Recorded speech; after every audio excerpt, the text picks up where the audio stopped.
All right, you guys, welcome to the weekly Bible study. I am so excited that you guys all could jump on.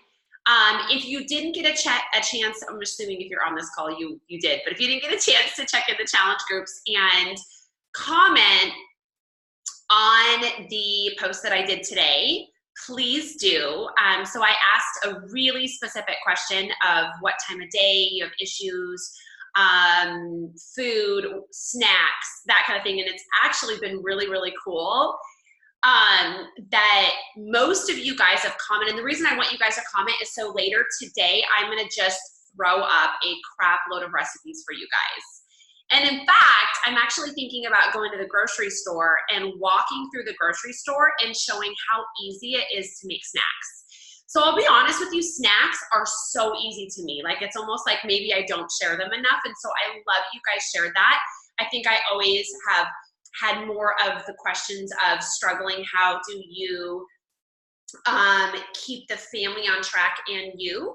And so I share a lot of posts on meals. And so I'm so excited. So go on that post if you guys have any questions you want to add, or if you're looking for dinners, looking for snacks, looking for lunches, a time of day you struggle with. I want to be able to share those posts for you guys. So yeah, I'm super pumped. I already have a list of snacks going through my head. It's like ridiculous. I'm like, oh God, this is like so great. So you guys, thank you. And I want to dive into the last week of Lies Women Believe. But here's what I want all of you guys to know. Don't feel anxious if you just started this book, okay? Keep going, right? So we have been on this book for 60 days now. So if you're only a week or two in, don't even worry. As we start the new challenge group that will start on Monday, just take the book with you. I think I love to just run the Bible studies where we just talk about how God's moving in our life. It doesn't have to be anything specific. In fact, I know some of you guys don't even have the book and you love just to listen and jump in. And that's so amazing because God just wants you to start, right? So stay where you're at. Don't feel like you've got to just join in the next Bible study, but I'm really excited about it. I was just talking to Donna before we jumped on the Bible study that a lot of women are really reaching out to me about fear, about anxiety, about God's purpose, about just having a voice, like just feeling very insecure about where they're at in life right now. Can I share something with you guys? I feel that this is normal with a change of seasons. And I know we talk about this a lot, but we're going through a change of season, you guys. We're going from summer to fall. The kids are going to school. Maybe your work schedule is changing. Maybe your vacation time is toning down, and you're going through a change of seasons. And sometimes you're kind of like, well, where does that leave me?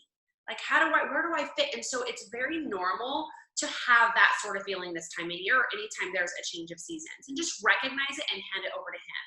So I want you guys to know we'll pick a book that really does dive into exactly that. So with that being said, what I actually did today, because I've already finished the book and I'm reading another one now, is I took 3 places in the book that really, really spoke to me, and I want to read them to you guys. And the first one is probably the most profound one for me that really stood out, and it was at the very beginning of the book. And I really do spend a lot of time just kind of highlighting. So, and I encourage you guys to do this. Write in your books, highlight in your books, and I want to tell you why. Hey, Miss Julie, so many times, 6 months from now, you're going to be going through something and you're going to remember this book and you're not going to remember where you read it or where it impacted your life. But the thing that has helped me so much going through these studies, if you guys, I can open up the book and go, oh, here's where it is because I highlighted it. Okay, so I encourage you guys to just mark all over your books, just really enjoy, write it down, take notes, all of those things. So I'm going to read to you guys one that really, really spoke to me, and it's on page 66. It is actually the 3rd paragraph down, and I think this is something that every single one of us struggle with, and why I wanted to read this to you guys. It is called, so I'm going to read it to you. It says, what we believe about God is crucial because that's the lens through which we view everything else in our life. And one of those areas that is particularly impacted by our view of God is our view of ourselves. If we don't see him as he really is, if we believe things about him that aren't true, inevitably we have a disordered view of ourselves. So I want to read that again. Oh my God, how powerful is that? So your distorted view of him is because of your distorted view of yourself. Like that is just like drop the mic, right? So these ways you feel, these insecurities, and this lens that you're looking through that you're imperfect in any way, shape, or form is 100% on you. And that is the way that you're going to view God. So whether it's your body or it's your life or it's your job or it's whatever you're going through, that distorted lens that you keep telling yourself, you guys, I'm going to use myself as an example because I always do. And that distorted lens that I looked through all of my life, and I still struggle with this all the time, is I'm dumb, I'm stupid, I'm not smart enough, all because of my first grade teacher. And that's crazy that somebody, when I'm 7 years old, could have that kind of impact on my life, but she did. And to this day, I've had to really focus on that is the lie and the lens that I've looked through that is blurry. Because that's not the lens that the Lord gave me. My gifts are different than other people. My strengths and the lens that he has put in front of me is special and uniquely made. So when that kindergarten teacher, or not first grade teacher, Miss Moore, stuck me in the left-hand corner of the bedroom, what is my problem? Classroom on a stool and said, do not leave this corner until you learn that alphabet. And then we would go in circles. You guys, I remember this like it was night and day. Then we would go in circles and we were reading Curious George books. And she would give every kid an M&M that did a great job when they read the sentence. I never got M&Ms. And to this day, it affected the way I read, the way I think about that myself, the way, oh my gosh, I mustn't be smart enough. But I want to read this to you. It can be further from the truth. The lens that I am believing is going to distort my lens of him. So I want to read this one more time because it really is something I want all of you guys to own your lens. And if you feel comfortable, type in the comment area, what lens are you going to hand over to him? Like what lens is affecting your life that is affecting the way you think about him? Because he is perfectly made. He is always faithful. He is always there regardless, right? It says, what we believe about God, I have to read this again, is crucial because that's the lens through which we view everything else in life. And one of those areas that particularly impacts by our view of God is our view of ourselves. If we don't see him as he really is, if we believe things about him that aren't true, inevitably, we will have disordered view of ourselves. Do you have any of you guys say, I'm just gonna maybe say what's on my heart.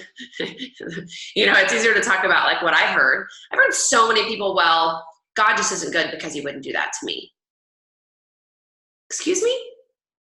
How about, and I love, who was it today? Was it Becky in the group? Oh my gosh. Prime example of this. I think it was Becky, came in. She's having some issues with one of her children. And she came in and she said, she's working through what is God trying to tell her through this moment that she's going through with her child. And I loved it because she's like, my mindset is changing. It's not, woe is me, why is this happening? How can God use me within this moment? That lens has to flip. That lens needs to go from disordered to clear. That where is he trying to lead me and show me within this moment of truth? That is the lens that you've got to switch out for the blurry one. And so many people will say, well, if there were a God, or if God, I hear if there were a God, or I don't believe in God anymore because I've had a lot of really bad things happen to me. And they're missing, they're looking through that blurry lens of, I feel this way about myself. I'm ashamed. I'm not good enough. People don't like me. Whatever it might be. And they're putting that shame and that hurt onto him. When really it starts with you. It starts with you to release that lens so you can truly see his gifts that he is giving to you. Donna, I want to read what Donna said. Just one moment. Life and death is the power of the tongue. It is so true. And I'm going to share one thing about that again that I always do that I think will be so powerful for anybody that's struggling with hearing and seeing God and just not knowing where you're supposed to go. Even text messages, Facebook, Instagram, it is children should be seen and not heard. Yeah, my parents used to always say that. I have a voice that the Lord gave me. I will not be silent. I was told this as a child at the time, so I stuttered horribly. Yeah, so you were told children are, oh my gosh, so was I, but it was always a joke. Like my dad would always say it as a joke. He'd be like, hey, so you're, it was like a joke, but it wasn't reality. But yeah, and so you questioned the words that came out of your mouth. Dawn, I love that. Like I literally have questioned all my life when I started this coaching business, am I smart enough? And I didn't understand my gifts to God, or from God, were my voice. And yet it had nothing to do about reading or any of that. And that he's given me, I'm perfect the way I am. My stutters, my, mispronouncing words, whatever, it's all the things of the way he created me. And I own that now. And I'm so thankful. Now, do I still struggle and get in those moments? Absolutely. You're going to always have that moment, right? Like sometimes when you hear me read, sometimes I'll stutter because I'll be like, oh my gosh, because I just go, oh my gosh, because I'm maybe not in that moment as well. And you just got to hand that over to him. So I love that, Donna, so much. I want to share. So a lot of people struggle with trusting the Lord. How does this happen? How do I switch that lens? How do I start to believe in me so that I can have that vision of him? And here's how you start. And I share it all the time because I struggled with this so hard as I was surrounded around such powerful Christian women when I had my little girls. Like when they were literally 3 months old, 4 months old, like I was a part of like large groups of women that would get together and we would do this. And I remember thinking, God, I'm nothing like these women. Like I want to be just like a quarter of what they are. But the thing that I wasn't really focusing on is starting with one thing till they all matched. So first, you've got to start with your voice, your lips. What comes out of your mouth will affect your heart. What you see will affect your heart and your lips. So start with one, start with your lips, start talking nicer to yourself, start talking to God more, start being in the word more, start sharing like amazing things outside of your mouth instead of the negativity. Look at the words you use towards others and towards yourself. Look at the things you look at. The things that you look at, the things that you are surrounded around will affect your heart. So as we don't know how to change our heart and our mind, it really does start with our eyes and our lips. And you start there, and then all of a sudden your heart and your mind will start to match, and they all become one. And so I think that that is such a great tool as I really struggled with, how do I start? It's like a fitness regimen, right? Like so many women, I want to share this really quick. So many women just really, and I want to give a shout out to Jamie. I love that she shared a workout video today, and she was like, I modified and it felt great. Being a modifier means you're a badass because you actually showed up and you still did it. In fact, I modify every single day, like every single day. I cannot sit there and do these moves sometimes for a whole minute and not take a little break or put my foot down or like fall over or whatever. We all have to start to be great, right? So your workout regimen, your relationship with him is no different. Jessica says, I recently, in situation I was in, I had to talk to an individual that were higher than me in the workplace. And because I was nervous, I couldn't get out what I needed to in a clear way. Jessica, totally. I was in a situation 2 weeks ago, super similar, where I was having to talk to an individual, and it was so funny. My girlfriend at the time, she was like, oh, that was so not you. And I was laughing and I was like, well, do you think they knew? She goes, no, because they don't know you. And I was like, okay, cool. Because I was like, I had like the first couple sentences, I was kind of nervous. And then as it went on, I got better, but that's totally normal, right? And so and you get better. You get better and better in those situations, in those moments, for sure. I think the more that you're put into them, the better that you are. Let's see, Donna. I do not watch TV anymore. Donna, I love that. So my husband and I DVR things and we Netflix things, but we are not like obsessed with like the amount of TV we used to watch before. Okay, except for football season. Let's just call it real. I don't have a husband during football season. But in general, like we used to like literally have so many shows we would watch and it would take up so much time. So I love that. I want to read, I'm going to turn to two other areas real quick and kind of share with you guys. Where is it here? Oh gosh, page 118. So again, you guys may not be here. It's totally cool. This is chapter 5. And I didn't have a highlighter that day, so I used a pencil and I was like arrowing over to the paragraphs, and I'm going to read this to you guys. So it is the second paragraph. It says, when women subconsciously believe they are supposed to be able to do it all, flossomly, to meet everyone's demands and expectations, are likely to end up exhausted and overwhelmed by all the demands of their time. The truth is, no women can wear all those hats effectively. Sooner or later, something or someone is going to suffer. Frustration is the byproduct of attempting to fulfill responsibilities God does not intend for us to carry. You guys hear that? Frustration is the byproduct of attempting to fulfill responsibilities that God does not intend for you to carry. Freedom, joy, fruitfulness come from seeking to determine God's priorities for each season of your life, and then setting out to fulfill those priorities in the power of His Spirit. Realize that He has promised the necessary time and ability to do everything He has called us to do. So I actually want to talk about this.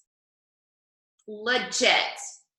Do you know how many people I work with in the challenge groups, and they literally are like impatient for the results, or impatient because it's like, oh my gosh, I had a bad day, or new coaches that start my team that get so many amazing tools. They try to learn them all at once and they get frustrated. And the challenge groups, maybe it's the first one you're in and you're like, oh my God, there's so many tools. Like, where do I start? And that frustration sets in. And that's why I set specific tools where I'm like, start here and then share. You've got to start and hand over every aspect of your life to Him. I think that as we read this, and we talk about frustration as the byproduct of attempting to fulfill responsibilities that God does not intend for you to own at that moment. And you've got to hand those moments over to Him. He does not intend for you to be great at everything that you start right away. In fact, if you're a coach on my team, you know this week I shared in my coach group. I think I'm actually going to share it on Instagram stories today. Some of my very first posts on social media. Oh my gosh, they were bad. They were so bad. I laugh and I chuckle and we're all just dying laughing that I'm even where I'm at today. But you've got to start. God doesn't intend for me to be here on day one. He intends me to be right where I'm at on day one, not trying to learn it all, just living in this moment today. What tool, what one new thing does God want me to focus on today? Instead of trying to do everything, He wants you to be great at one thing. You know what that one thing is? Trust. Trusting Him and believing Him that yes, you will learn it all. Yes, you will be great, but let me work in you to work through you. So I wanted to share that real quick with you guys. Let's see here. So I want to read one more and then have you guys share as well. So this one is on page 167. And these are just some of the things I really just felt like I loved. So every day I want to learn something new. And I think that I want to just share this one thing. One of my bosses said to me once, oh, we don't have Shonda on here anymore. Her and I used to, that's how I met Shonda, is through this boss I used to have. He said this to me, and I'll never forget. The day that you are not wanting to learn and not wanting to grow is the day that you are no longer a value to yourself or the people around you. You are no longer teachable. The Lord wants you to be teachable. You've got to be a value to yourself, and that means that you've got to get uncomfortable. You've got to be brave. You've got to be bold, and you've got to own all of that and be teachable through that process, right? Even though I've created this shred plan, do you know what's interesting? I actually want to recreate it, because I want to actually create a shred plan that is like in a pinch shred plan if you want to really get stupid results in 1 or 2 weeks, or a shred plan based off, these are the great foods that are going to speed up your metabolism. And do you know why? Because I know that broccoli is, and I know you guys are like, what the heck, right? But I have to be teachable. I have to go, okay, how can I be better at what I do? And I want to constantly learn. But here's one of the things I learned through you guys. So broccoli is one of the best vegetables ever. It speeds up your metabolism. It has a lot of fiber in it. It is so good for you. But do you ever feel like you're 9 months pregnant after you eat broccoli? Yeah, because it really is so fiberistic. Is that a word? That it is making you so bloated. So yeah, you're not going to have abs after broccoli. But is it going to speed up your metabolism and not keep you bored from just eating the same foods over and over again? Absolutely. So I think about that all the time. I'm like, I need to create where there's like a Zoom quick snap to it shred plan that's only eat these things. Now it wouldn't be for everybody, but it'd be for those people that are kind of like, hey, I want to take it to the next level for the next 2 weeks. Because even though broccoli is on the list, I know that broccoli is going to be a little bit more bloating temporarily. But I also know it's going to keep you fuller longer, and it's going to help speed up your metabolism, right?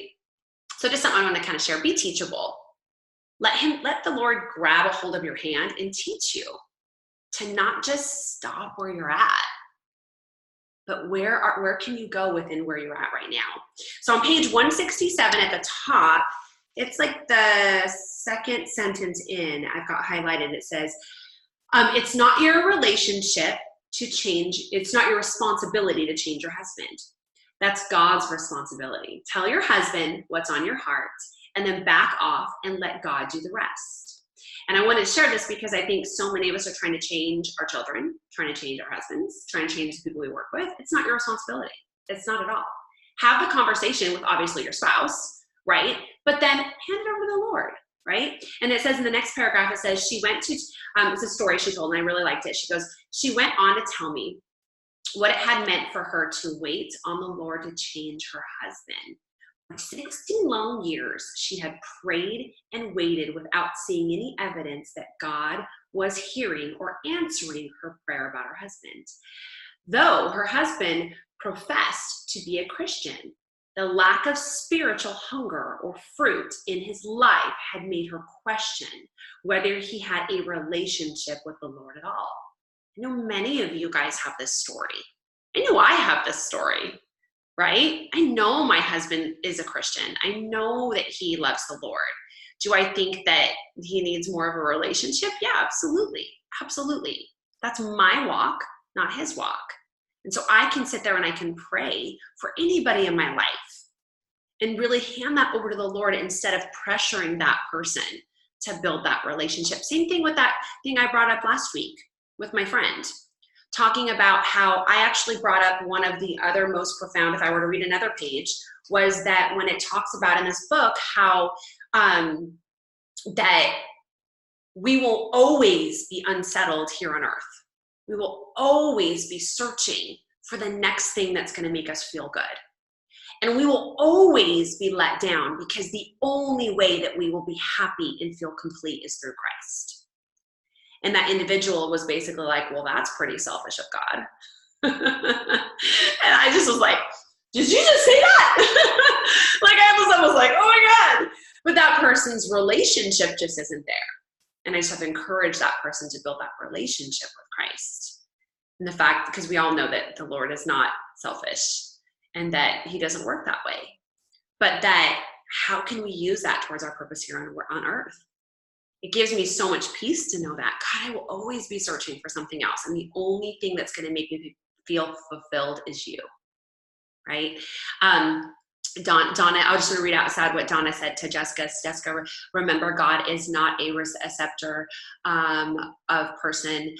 Even though we are in different positions, the Lord will give you the words. I am taking change leadership classes about feedback, and it is powerful. It is so important to staff to have our voice. The front line is powerful, and the base of the computer. Be powered with your voice. Yeah. You see from different lenses than a leader. Yeah, leaders sometimes forget the front line. So true.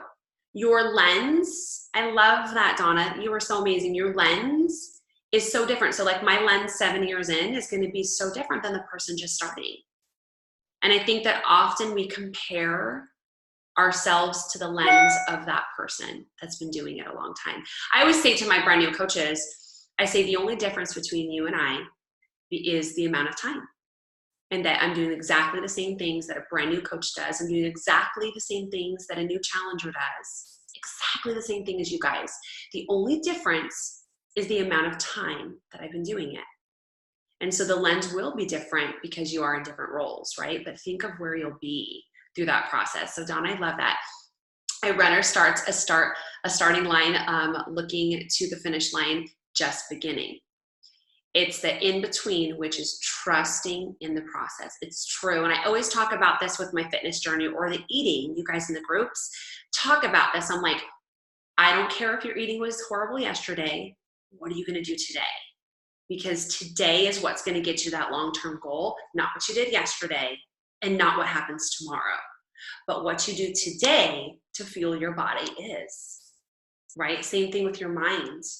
Right? So Donna, thank you so much. Go ahead. Any of you guys want to unmute your line and kind of share anything as well? That would be awesome. Oops, I'm like spilling on me.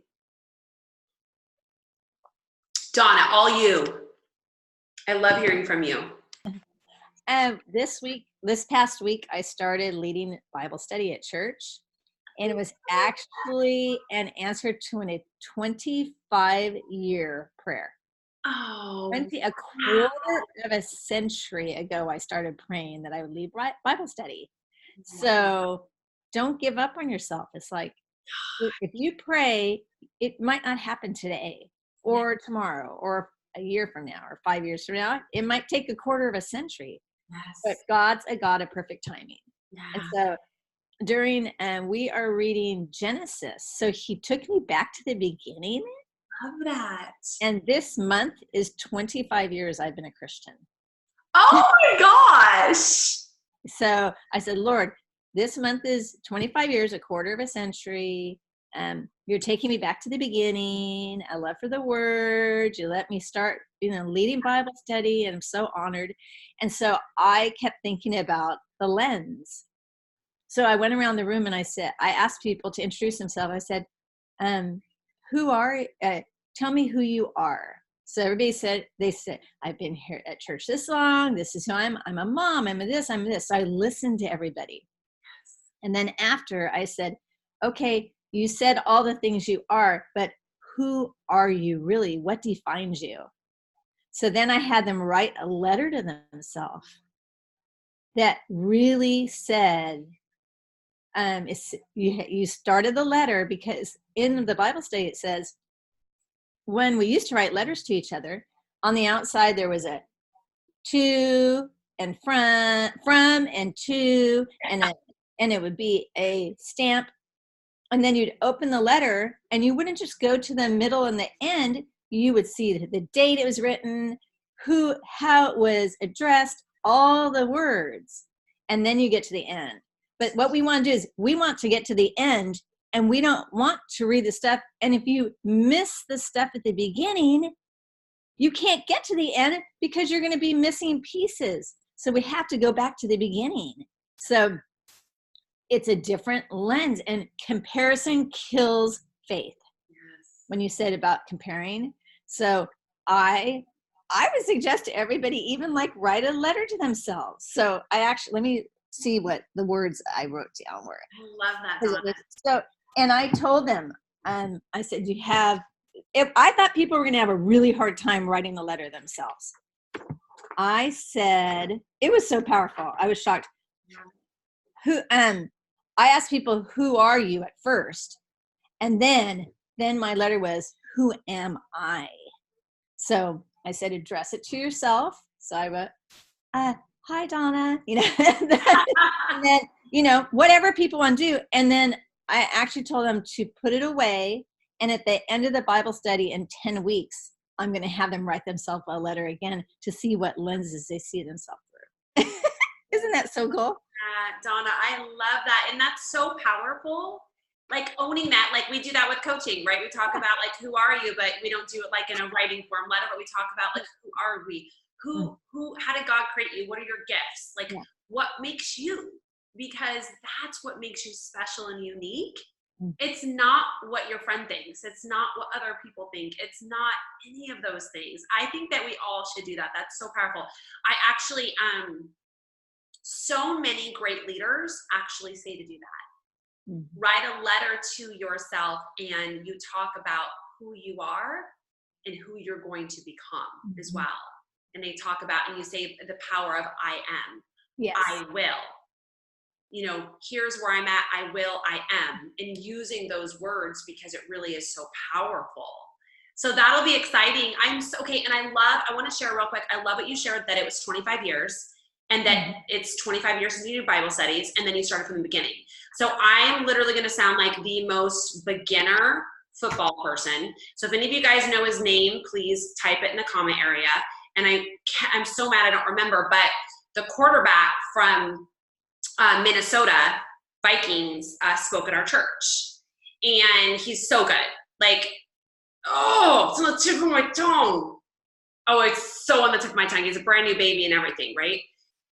Oh, and he's so good. He's a powerful Christian. His dad was a minister, and when he was at church with us, he talked about how when he was going to get drafted, how they all met at his mom and dad's table and they were watching this, and he was so nervous, and he was just like, oh, Dad, I'm not going to get picked in this stream or whatever. Again, I'm not real great at this, right? And I'm not going to get picked. And his dad looked at him and he said, son, I want you to trust.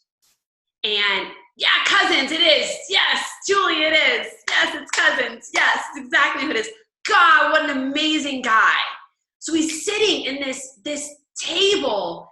Oh, it gives me goosebumps on it because just what you said is he got disappointed because he was picked 8th or something. And his dad goes, whoa, no. Hold on, son. He opens the Bible and he starts reading all these scriptures about the 8th. And starts reading all of them, and literally was like, oh my gosh, you were meant to be picked 8th because it was all in the Bible this way, and God created it to happen just like this. But he looked at the disappointment that he was chose 8th, whatever that means. Again, it was last year at church, so I don't remember exactly what it was. My husband knows. But when he was picked, in that moment, it was like, oh. But when he brought it back to scripture and he read all the things about what the 8th meant, it was almost like, this is where I'm meant to be. And his job, he is a quarterback, but his main mission, he's like, is to speak all over the world and bring people to Christ. And it's so amazing that in that moment, that number 8 represented something so powerful. So Donna, I love that you shared that, as it really made me think of that moment, how we could look at, God, it took Donna 25 years. God, look at how God waited for that specific time because it was perfect. It's exactly what he had planned the whole time.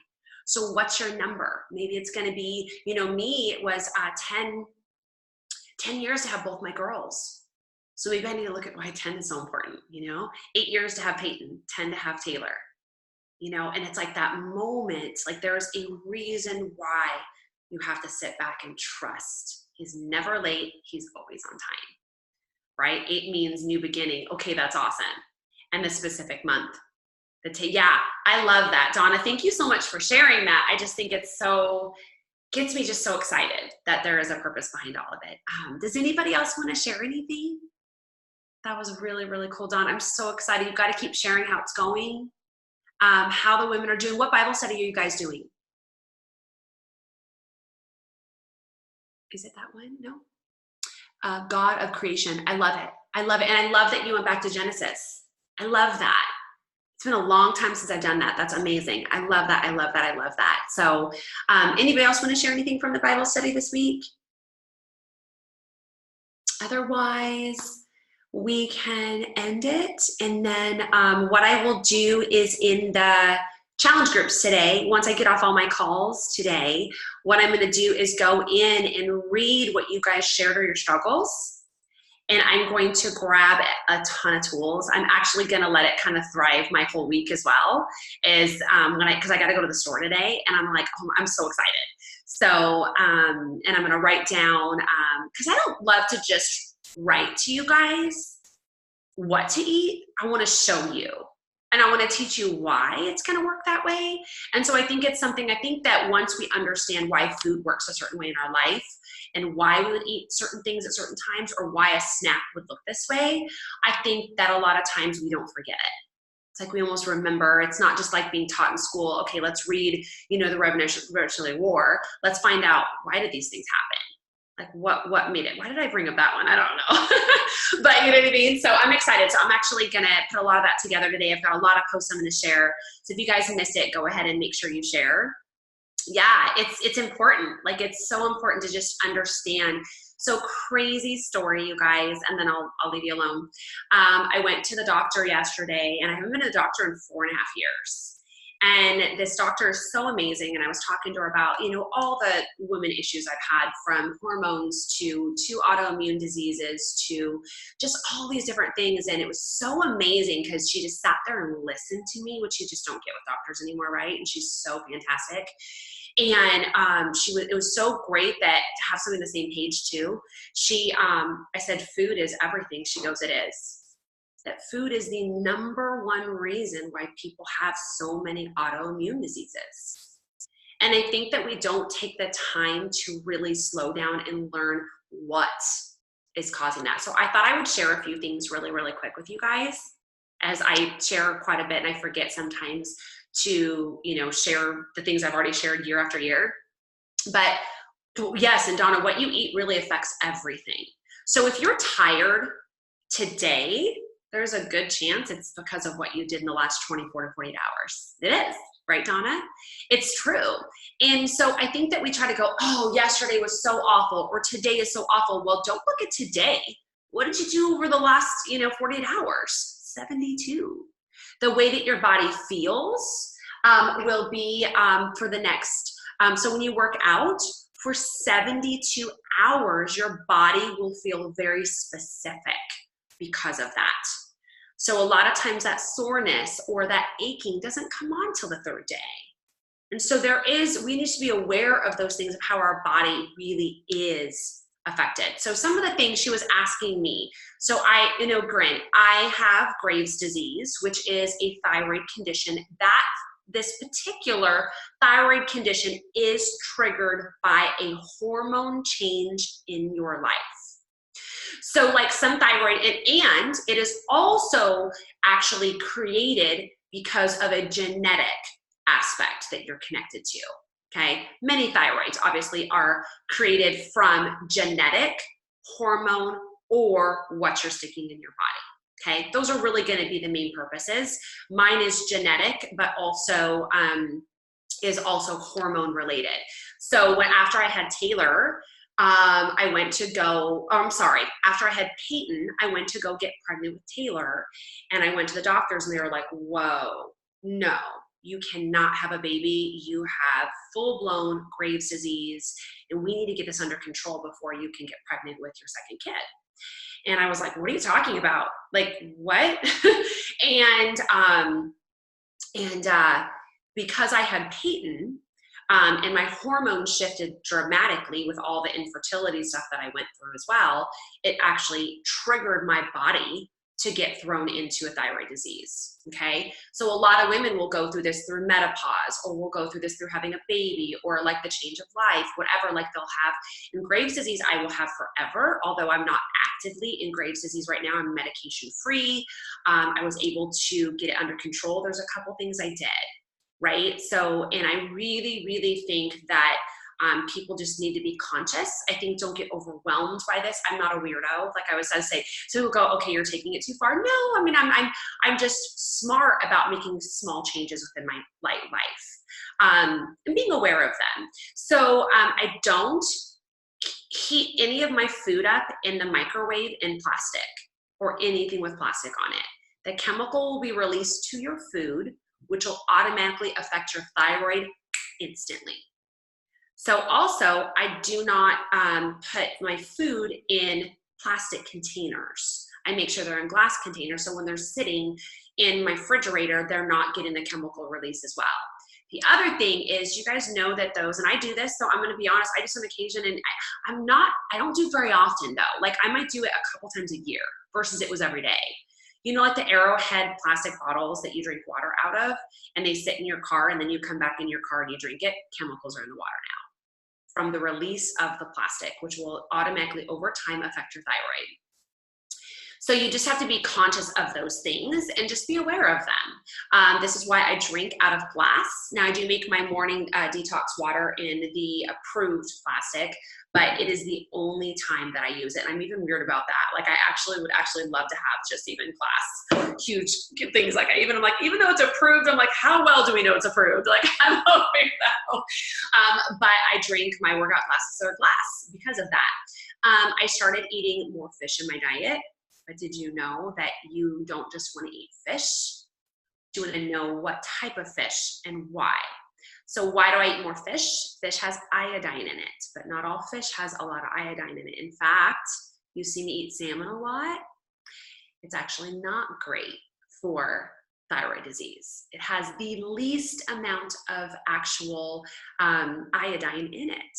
How crazy is that? But it's one of my, I can make everybody happy with it kind of thing.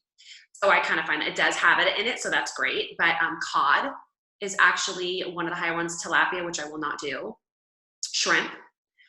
So those are always cod, shrimp, and salmon are always on my meal plan for the most part because they do have more iodine than the average food.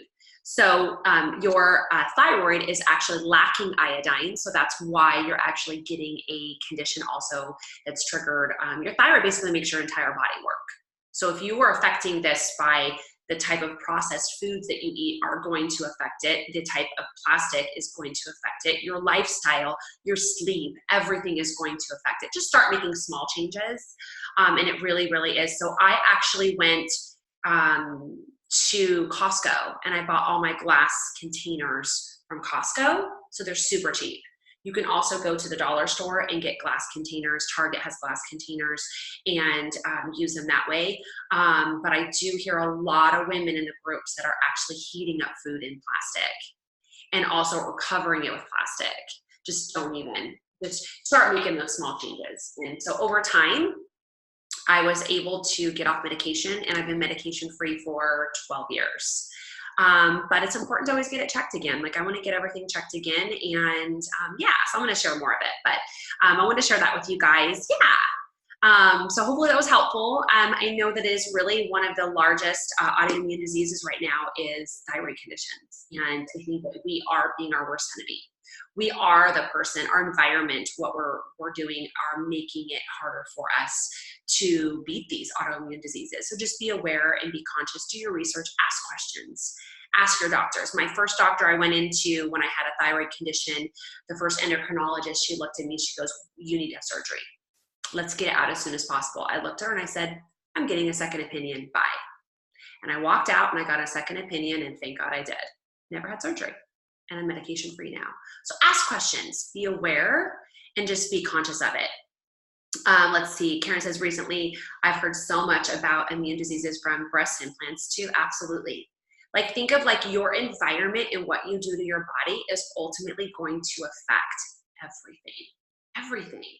It's insane, right? So I'm not perfect, but I definitely am like kind of going, like, I'm always looking at areas I can make smarter decisions. So when I was talking to the doctor, I was talking to her about, she was like, well, how do you help your people? And I said, here's the thing that is my number one priority. Buy food that has a very short ingredient list. And I think sometimes we get overwhelmed with that, but you guys, it really is what makes or breaks everything. If something has an ingredient list more than 5 items, I want to know why. What's in it? Can I even pronounce it? Did it not need sunlight and water to grow? Why is it going in my body? Now, can we always be that perfect? No, because I love Taco Bell and that happens on occasion as well. But just being like, it's what you do consistently, right? It's the consistency that pays off. So I hope this is helpful. I'm excited. I'm going to jump on another call. So let's end in prayer.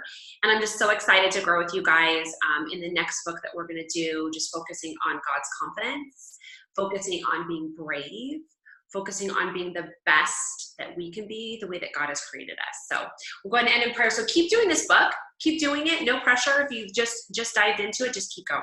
Okay. All right. Dear Lord, thank you so much for this amazing platform that each week we can just slow down for this, half hour, 40 minutes, and just lean on you, Lord. That we can just surrender our week, our moment, get the tools, hear your voice, grow the relationship with you.